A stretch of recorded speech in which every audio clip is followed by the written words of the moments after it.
So we're going to take a look at a mock draft, and there are two key free agents that this mock draft will sign before we go into it. So the Browns let go of John Johnson III, signed Jesse Bates and Fletcher Cox. Let's start with that. If they are able to do that, I feel pretty good about those two things, because I do think they need a true free safety. I'm not sure that plays to John Johnson's strengths.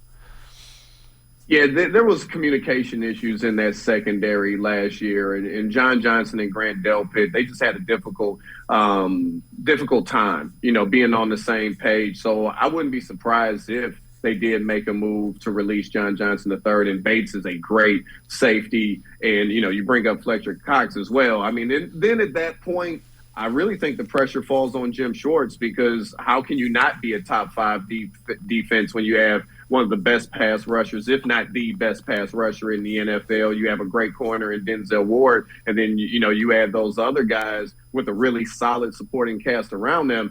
There would be no excuse for this team to not be at least top 10, but you would hope that they could be top 5 if they were to, add a couple of guys of that caliber. Yeah, and we're talking we want to get to competent, because that was something that they struggled to be this year.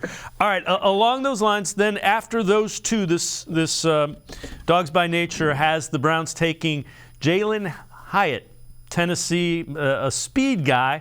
Again, that's really intriguing. And then in the third round, coming back and getting a young defensive tackle out of Michigan, Mazai Smith, and that's another guy. I mean, if you're telling me they're going to get those four guys, I think I sign up for that, and I think we've addressed some areas of need pretty sufficiently there. Yeah, they do need a deep threat, and they do need a speed guy. Anthony Schwartz was supposed to be that, hasn't lived up to it yet.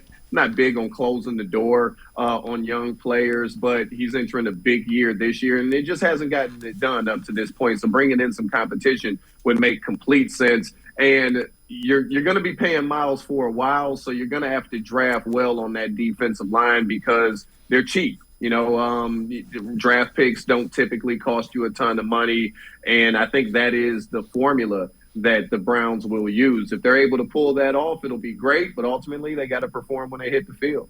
Yeah, and again, it's been back-to-back struggles